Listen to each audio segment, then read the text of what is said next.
தஞ்சை மாவட்டத்தில் கார் ஷோரூமில் இருந்து 10 லட்சம் ரூபாய் மதிப்புள்ள சொகுசு காரை திருடிச் சென்ற மர்ம நபர் பெட்ரோல் தீர்ந்து போனதால் போலீசாரிடம் சிக்கிய சம்பவம் அரங்கேறியுள்ளது. போகிற போக்கில் காரை திருடிய போக்கிரி இளைஞர் போலீசாரிடம் சிக்கியது எப்படி? தஞ்சாவூர் அருகே வல்லம் தேசிய நெடுஞ்சாலையில் தனியாருக்கு சொந்தமான கார் ஷோரூம் ஒன்று இயங்கி வருகிறது. கடந்த 22ஆம் தேதி இந்த ஷோரூமில் ஏராளமான கார்கள் இருப்பதை அந்த வழியாக சென்ற இளைஞர் ஒருவர் நோட்டம் விட்டுக் கொண்டிருந்தார். அப்போது வாடிக்கையாளருக்கு காட்டுவதற்காக கருப்பு நிற சொகுசு கார் ஒன்றை ஷோரூம் ஊழியர்கள் வெளியே சாலையில் நிறுத்தி வைத்திருந்தனர். சாலையில் சாவியுடன் ஒரு சொகுசு கார் நிற்பதை கண்ட அந்த மர்ம நபர் அங்கிருந்த சிசிடிவி கேமரா ஒயரை கலற்றி விட்டு கண்ணிமைக்கும் நேரத்தில் காருக்குள் ஏறி ஓட்டிச் சென்று விட்டார். எங்கே சாலையில் நிறுத்தி வைத்திருந்த காரை காணோம் என்று ஊழியர்கள் பதறிப் போயினர். இதனிடையே வண்டியில் ஏசியை போட்டுக்கொண்டு பாட்டு பாடியபடி பிள்ளையார்பட்டி புறவழிச்சாலை வழியாக சென்று கொண்டு இருந்தார் அந்த மர்ம நபர்.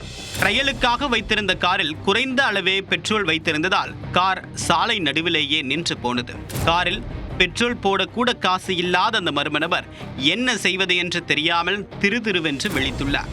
நீண்ட நேரமாக சாலை நடுவில் கார் நிற்பதை கண்ட அந்த பகுதி மக்கள் இது குறித்து வல்லம் போலீசாருக்கு தகவல் கொடுத்துள்ளனர்.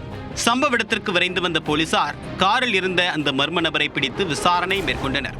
முதலில் காரின் உரிமையாளர் போல் கெத்து காட்டிய பேசிய அவர் முன்னுக்கு பின் முரணாக பேசியதும் போலீசாருக்கு உண்மை புரிந்துவிட்டது. காவல் நிலையம் வரை சென்று சற்று இளைப்பாறிவிட்டு செல்லலாமே என்று கூறிய போலீசார் அவருடைய பதிலை எதிர்பார்க்காமல் அவரை அழைத்து சென்று விட்டனர். காவல் நிலையம் அருகில் வந்ததும் போலீசார் கேட்காமலேயே அனைத்து உண்மைகளையும் தயக்கமின்றி கூறினார் அந்த மர்ம நபர். காரை கடத்தி வந்த நபர் கும்பகோணம் மொட்டகோபுரம் மூர்த்தி செட்டி தெருவை சேர்ந்த ஹரிபிரசாத் என்பது தெரிய வந்தது. அருகில் உள்ள ஷோரூமில் இருந்து காரை திருடி வந்ததையும் ஒப்புக்கொண்டார்.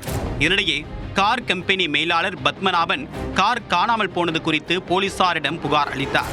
போலீசாரும் கார் ஏற்கனவே காவல் நிலையத்திற்கு வந்துவிட்டது, வந்து எடுத்துக் கொள்ளுமாறு கூறியுள்ளனர்.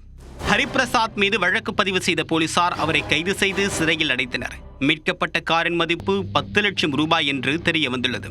போகிற போக்கில் சொகுசு காரை நகற்றிச் சென்ற நபர் போலீசாரிடம் சிக்கிய சம்பவம் அந்த பகுதியில் பரபரப்பை ஏற்படுத்தியுள்ளது.